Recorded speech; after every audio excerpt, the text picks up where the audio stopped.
साथियों नमस्कार, मैं आपका दोस्त हीरालाल जाट और आप देख रहे हैं आपका अपना YouTube चैनल। साथियों आज एक्सेल लर्निंग क्लासेज का वीडियो नंबर है 18 यानी वीडियो नंबर 18। आज हम इस वीडियो के अंतर्गत एक अति महत्वपूर्ण टॉपिक लेने वाले हैं। अब तक हमने एक्सेल के अंदर होम टैब, इंसर्ट टैब और पेज लेआउट इन तीन ऑप्शन के बारे में बहुत अच्छी तरीके से जानकारी दी है तथा इन सब पर शानदार वीडियो बनाकर हमने अपलोड किए हैं। उन सभी वीडियो के लिंक इस वीडियो के डिस्क्रिप्शन में दे रखा है, आप उनको भी देखिएगा। तथा आज टॉपिक ले रहे हैं वो है डेटा टैब का। ये डेटा टूल्स अति महत्वपूर्ण ऑप्शंस है।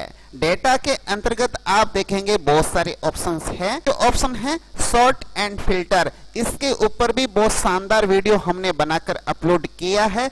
उस वीडियो का लिंक भी इस वीडियो के डिस्क्रिप्शन में दे रखा है। ये जब हम होम टैब कर रहे थे तो ये एडिटिंग वाला जो ऑप्शन था इसके अंदर ये हमने अच्छी तरीके से बताया है। ये अलग से यहाँ पर फिल्टर वगैरह दिया है।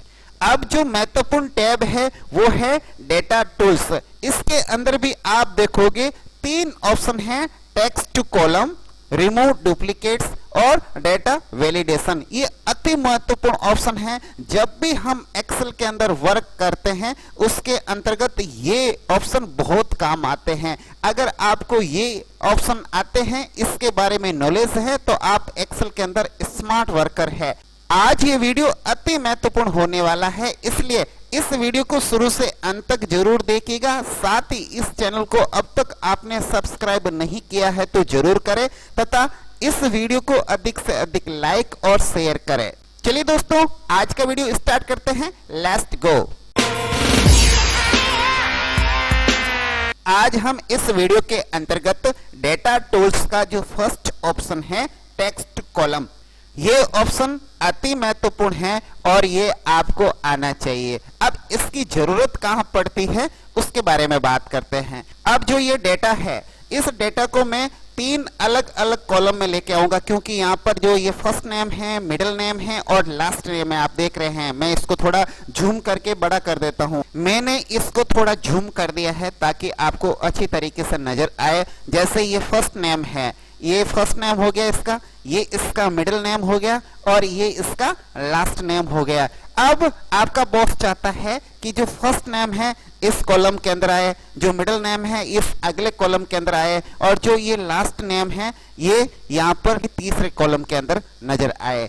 अगर इन तीन कॉलम के अंदर अलग अलग करना हो तो कैसे करेंगे? अगर आपको ये ऑप्शन मालूम नहीं है टेक्स्ट कॉलम का तो आप क्या करोगे? सबसे पहले आप अगले वाला जो नेम है इसको कॉपी करोगे, ऐसे कॉपी किया और उसके बाद यहाँ लाके पेस्ट किया और उसके बाद अगले वाला ये कॉपी किया, इसको कॉपी करोगे, फिर उसको यहाँ लाके पेस्ट करोगे। उसके बाद लास्ट नेम को आप कॉपी करोगे। आपने इस लास्ट नेम को कॉपी किया, फिर इसके अंदर जाके आप पेस्ट करोगे। अब कितना टाइम लगा आपको? मान लीजिए आपके पास ये 5000 या 10,000 नेम हो तो फिर आप ऐसे कॉपी पेस्ट करने बैठ गए तो आपको 1-2 घंटा नहीं 5 घंटा लग जाएगा। और आपका बॉस ये काम केवल मात्र 1 मिनट के अंदर अंदर चाहता है, तो कैसे करेंगे? बहुत आसान तरीका मैं आपको बताता हूँ। इस एक्सेल के अंदर डेटा के अंदर ये ऑप्शन मिलेगा आपको टेक्स्ट कॉलम। इसके माध्यम से आप इन नेम को अलग अलग सेल्स के अंदर ले जा सकते हैं। अब कैसे ले जाएंगे? सबसे पहले तो जो आपके पास जितना डेटा है उसको सिलेक्ट कर लो। जैसे हमने ये सिलेक्ट कर लिया। सिलेक्ट करने के बाद टेक्स्ट कॉलम ऑप्शन पे क्लिक करना है। क्लिक करोगे तो आपके सामने ये टूल बॉक्स खुलेगा। इसके अंदर जो फर्स्ट ऑप्शन है डेलिमिटेड, इसके ऊपर ओके रहने दे। अभी जैसे ये नेम है ये इस प्रकार से आएंगे एक ही सेल के अंदर। मुझे अलग अलग सेल के अंदर चाहिए तो मैं जाऊंगा नेक्स्ट पे। नेक्स्ट के अंदर यह दे रखा है कि आपका जो नेम है टैब के माध्यम से है या सेमी कॉलम्स है या कोमा है या स्पेस है, क्या दे रखा है? तो हमने क्या दे रखा है? स्पेस दे रखा है। जैसे मैं स्पेस पे एक क्लिक हटा दूं तो ये एक सेल के अंदर आएगा और मैं स्पेस पे क्लिक करूं तो ये अलग अलग इसके कॉलम बन जाएंगे। इस डिस्प्ले के अंदर आपको अच्छी तरीके से नजर आ रहा है। अब मैं ये अच्छी तरीके से सेटिस्फाइड हो चुका हूं कि ये मेरे जो ये इस एक सेल के अंदर नेम है वो अलग अलग तीनों सेल के अंदर नाम चला जाएगा। फर्स्ट यहाँ जाएगा, मिडिल यहाँ जाएगा, लास्ट यहाँ जाएगा। तो मैं यहाँ करूंगा नेक्स्ट, नेक्स्ट पे जाऊंगा। अब मुझे लाना कहाँ है, मैं इस बॉक्स को थोड़ा नीचे लेके आ जाता हूं। मुझे लाना है इस कॉलम से। अब इस कॉलम से लाना है तो मैं यहाँ क्लिक करूंगा कि मुझे यहाँ से चाहिए। फिर मैं इस पे वापस ओके करके यहाँ जाऊंगा और मेरा ये वर्क अब फिनिश हो चुका है। मैं करूंगा फिनिश। जैसे ही फिनिश करूंगा तो ये कहेगा कि ये पहले वाली जो एंट्री है, कंटेंट है, उसको रिप्लेस करना है क्या, तो हम कहेंगे ओके। तो इस प्रकार से आपके जितने डेटा थे वो सारे डेटा इस 3 कॉलम में अलग अलग आ चुका है। ये फर्स्ट, ये मिडल और ये लास्ट नेम एक सेल के अंदर लिखा हुआ था, हमने इनको तीनों अलग अलग के अंदर कर दिया है। इसको कहते हैं टेक्स्ट टू कॉलम। अब आपके सामने कुछ इस प्रकार के डेटा है जिसके अंदर व्यक्ति का नेम है, उसका मोबाइल नंबर है और उसका एड्रेस है। ये एक ही कॉलम के अंदर है और आप चाहते हो कि उसको अलग अलग कॉलम के अंदर करें। जैसे नेम अलग कॉलम में हो जाए, उसका मोबाइल नंबर अलग कॉलम के अंदर आ जाए और लास्ट में जो उसका एड्रेस है वो अलग कॉलम के अंदर आ जाए, तीनों अलग अलग कॉलम में नजर आए। इसके लिए क्या करना है, इसके लिए वही जो आपको मैंने पहले बताया, टेक्स्ट कॉलम करना है। सबसे पहले आप अपने डेटा को सिलेक्ट कर लीजिए। सिलेक्ट करने के बाद आप इसको करोगे टेक्स्ट टू कॉलम। जैसे इस पे क्लिक करोगे आपके सामने इस प्रकार का एक बॉक्स खुलेगा। इसके अंदर इस प्रकार का नजर आ रहा है, कहीं पर कॉमा है, कहीं पर स्पेस है, इस प्रकार की एंट्री है। लेकिन अभी फिलहाल ये एक कॉलम के अंदर डिस्प्ले हो रहा है। जैसे हम करेंगे नेक्स्ट, नेक्स्ट के अंदर हम स्पेस वाला तो ये अलग ले रहा है लेकिन कॉमा अभी फिलहाल ये ऐसा आ रहा है। तो हम चाहेंगे यहाँ पर कॉमा है उसको भी क्लिक कर दें तो इस प्रकार ये नजर आएगा। अब हम इसको करते हैं नेक्स्ट। नेक्स्ट करेंगे, यहाँ पर ये डेस्टिनेशन पूछेगा कहां पर ये आपको लाना है। तो हम यहाँ पर जो डेस्टिनेशन देना चाहते हैं उसके लिए यहाँ क्लिक करेंगे। यहाँ जो एक्सेल का साइन बना हुआ है यहाँ पर हम कर देंगे क्लिक। यहाँ पर हमें चाहिए फर्स्ट नेम, उसके बाद चाहिए हमें मोबाइल नंबर और उसके बाद चाहिए हमें एड्रेस। केवल आप ये फर्स्ट जो सेल है इसके पर क्लिक कर दीजिए। इस पे क्लिक करना है। यहाँ पर लास्ट में फिनिश वर्ड लिखा है। जैसे ही आप करोगे फिनिश, ये आपके फर्स्ट नेम आ गया, उसके बाद मोबाइल नंबर आ गया और लास्ट में एड्रेस आ गया। ये तीनों को अलग अलग कर देगा। इसको कहते हैं टेक्स्ट टू कॉलम। अब हम देखते हैं अगला ऑप्शन। अगला ऑप्शन है रिमूव डुप्लीकेट। अब ये कहाँ काम आता है, अगर आपके पास कुछ डेटा है और उसके अंतर्गत कुछ डुप्लीकेट एंट्री है, यानी कोई एंट्री डबल आ चुकी है, 2 बार या 3 बार या 4 बार आ चुकी है, उनको रिमूव करना है तो उसके लिए ये काम आता है। मान लीजिए आपके पास ये डेटा है, इसके अंदर अगर कोई डुप्लीकेट एंट्री यानी कोई एंट्री डबल आ रखी है तो ये यहाँ से ऑटो रिमूव कर देगा। अभी फिलहाल आप देखिए ये कितनी एंट्री है, 15। अब मैं यहाँ डुप्लीकेट एंट्री पे जैसे ही क्लिक करूंगा ये कहेगा कि आपके इसके अंदर जो भी डुप्लीकेट है उसको हटा दे, रिमूव डुप्लीकेट। जैसे ही इस पे क्लिक करोगे यहाँ पर जितनी एंट्री है उतने कॉलम आ रहे हैं। अब ये जो डुप्लीकेट है वो किस के अंदर है, मान लीजिए सी के अंदर ये डुप्लीकेट है तो ये बी कॉलम पे अनचेक कर दो, केवल मात्र सी कॉलम पे चेक रखो, उसके बाद कर दो ओके। अब आप देखोगे जितनी यहाँ पर डुप्लीकेट एंट्री थी वो हट गई, अब केवल मात्र 11 एंट्री रही है। अभी आपके पास 15 एंट्री थी, 11 एंट्री ही बची है।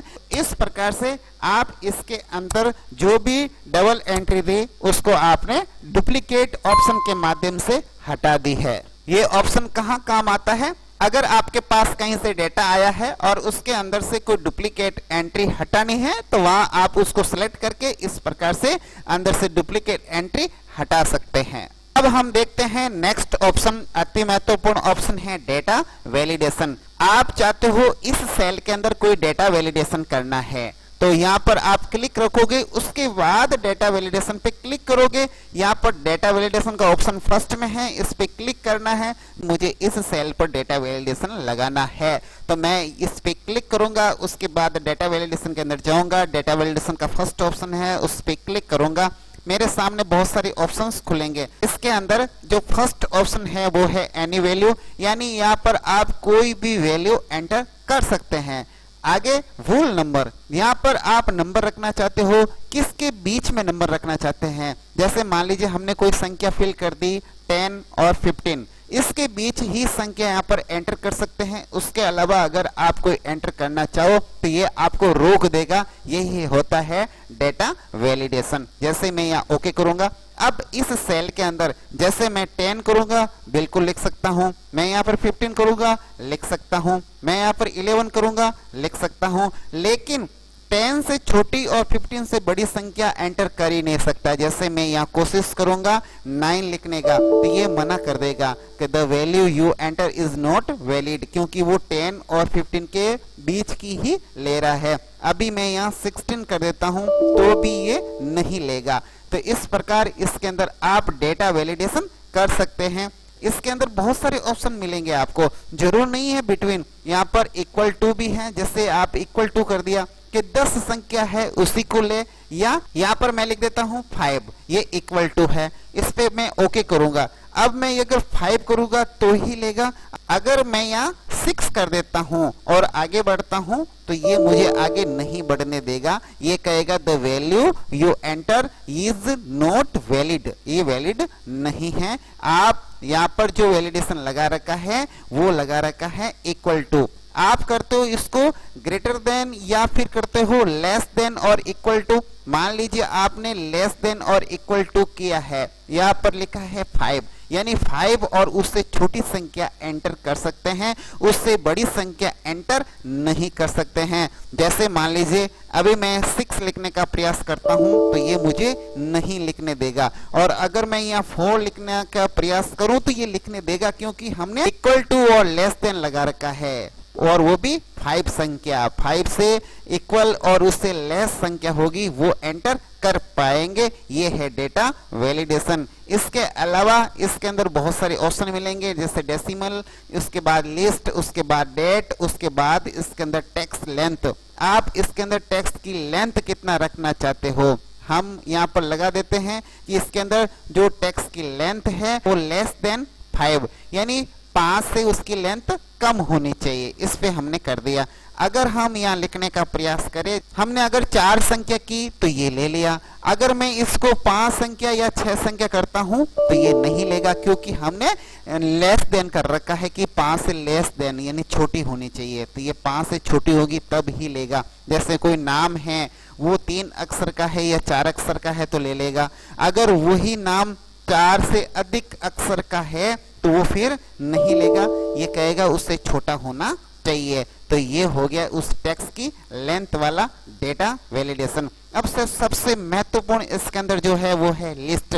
अगर आपको कोई लिस्ट बनानी हो तो वो कैसे बनाएंगे, जैसे मुझे इस सेल के अंदर एक लिस्ट चाहिए, जैसे ये जो नेम लिखे हैं वो यहाँ मेरे एक लिस्ट के अंदर आ जाए, तो मैं इस सेल के अंदर करूंगा क्लिक, उसके बाद जाऊंगा डेटा वैलिडेशन के अंदर, डेटा वैलिडेशन के अंदर जाऊंगा मैं लिस्ट के अंदर, लिस्ट पे जाने के बाद ये मांगेगा सोर्स। अब आपको वो सोर्स चाहिए जो लिस्ट के अंदर आए, तो यहाँ मैं करूंगा क्लिक, यहाँ पर मैं ये करूंगा सेलेक्ट, ये मुझे लिस्ट के अंदर चाहिए। फिर मैं वापस यहाँ आऊंगा इस बॉक्स के ऊपर और फिर करूंगा मैं यहाँ पर ओके। अब मेरे यहाँ पर लिस्ट बन चुकी है, इस प्रकार का ये बटन आ चुका है। जैसे ही मैं इस बटन पे क्लिक करूंगा तो इस प्रकार की ये लिस्ट आ चुकी है, इसमें से आप कोई भी नेम ला सकते हैं। इस प्रकार से ये लिस्ट बटन बनाया जाता है। एक बार वापस रिपीट करता हूँ कि कैसे बनता है। सबसे पहले आप जहाँ लिस्ट बनाना चाहते हो वहाँ उस सेल पर क्लिक कर दो, उसके बाद जाओ डेटा वैलिडेशन के अंदर, डेटा वैलिडेशन के अंदर आपको मिलेगा एक ऑप्शन लिस्ट का, लिस्ट पे कर दो ओके। अब आपको चाहिए वो सोर्स कि कौन सा सोर्स है उसके माध्यम से आप या लिस्ट के अंदर नाम लाना चाहते हो सकता है आपके पास ऐसे नाम नहीं हो और आप यहाँ टाइप करना चाहते हो तो भी कर सकते हैं। जैसे मान लीजिए मुझे मेल और फीमेल ये चाहिए, उस लिस्ट के अंदर मेल टाइप किया, कॉमा लगाया, उसके बाद लिखा मैंने फीमेल, ये 2 वर्ड मैंने ले लिए हैं। अब ये 2 वर्ड आपकी लिस्ट के अंदर आ जाएगा, आप कर दो इसको ओके। ओके करेंगे, इसके अंदर आपको 2 ऑप्शन मिलेंगे मेल और फीमेल का। अब इसका क्या महत्व है या क्या औचित्य है, अब अगर आप कहीं पर भी प्रिंट करते हो तो इसकी स्पेलिंग के अंदर मिस्टेक नहीं आएगी। हो सकता है कहीं मेल पर एम कर देते हैं, कोई एफ कर देते हैं, कहीं पर पूरा मेल लिखते हैं, कहीं पर छोटी स्पेलिंग करते हैं, कहीं पर बड़ी स्पेलिंग करते हैं। तो ये सारी समस्या का निराकरण करने के लिए टैब बना देते हैं ताकि उसके अंदर आप कोई प्रकार की अलग एंट्री कर ही नहीं सकते। आपके पास इस बटन के अंदर, इस लिस्ट के अंदर जो नेम होगा वही इस सेल के अंदर होगा। यही वैलिडेशन कहलाता है। इस वैलिडेशन ऑप्शन के अंदर भी बहुत सारे ऑप्शन हैं, जैसे अभी तो ये आपने सेटिंग की है। उसके अलावा इसके अंदर इनपुट मैसेज भी डाल सकते हैं कि यहाँ पर क्या फिल करना है, वो मैसेज यहाँ दे सकते हैं। राइट जेंडर, ये मैसेज आपने डाल दिया, ओके कर दिया, तो यहाँ पर जैसे ही करोगे तो ये लिखा आएगा राइट जेंडर। जैसे इस पे क्लिक करोगे तो ये कहेगा राइट जेंडर, आपको जेंडर लिखना है। जैसे ही आप आगे बढ़ोगे ये मैसेज हट जाएगा। इस सेल पर वापस आओगे तो ये आपको कहेगा राइट जेंडर, आप इसमें से जेंडर ले लेंगे। आप चाहते हो कि ये नहीं आना चाहिए तो यहाँ पर जाके आप इसको क्लियर कर सकते हैं, हटा सकते हैं। अब ये मैसेज नहीं आएगा। और इसके अलावा इसके अंदर एरर अलर्ट है। जब भी आप किसी सेल के अंदर वैलिडेशन दे देते हो और उस वैलिडेशन के अनुसार वहां पर एंट्री नहीं हो तो आप वो क्या करोगे, स्टॉप कर दोगे। वार्निंग देना चाहते हो तो वार्निंग, और इंफॉर्मेशन चाहते हो तो कोई भी यहाँ से आप सेलेक्ट कर सकते हैं। स्टॉप सबसे बढ़िया रहता है। स्टॉप करते ही वो कहेगा कि आप यहाँ पर कोई भी एंट्री अब नहीं कर सकते, स्टॉप कर देगा और इस प्रकार का ये सिंबल भी आ जाएगा। एरर मैसेज डालना चाहते हो तो ये एरर मैसेज भी आ जाएगा कि यहाँ पर क्या एंट्री करनी है। मैं यहाँ कर देता हूँ ओके। अब मैं यहाँ कुछ और एंट्री करना चाहूँ, जैसे मैंने ऐसे ही एंट्री कर दी, आगे बढ़ा तो ये कहेगा नहीं आपको जेंडर लिखना है, तो इस प्रकार आपको ये रोक देगा। यही कहलाता है डेटा वैलिडेशन। हम यहाँ से कोई भी एंट्री लेंगे इस लिस्ट के अंदर से ही ले सकते हैं। तो इस प्रकार आज आपने डेटा टूल्स के अंदर टेक्स्ट कॉलम, रिमूव डुप्लीकेट्स और डेटा वैलिडेशन, ये तीनों चीज जो इंपॉर्टेंट थी इस वीडियो के अंदर हमने ली है। आप इस चीज को पूरा देखेंगे, बार बार अभ्यास करेंगे तो आपके प्रैक्टिस में आ जाएगा। अब हम आपसे लेते हैं आज्ञा। नमस्कार, वंदे मातरम, जय हिंद।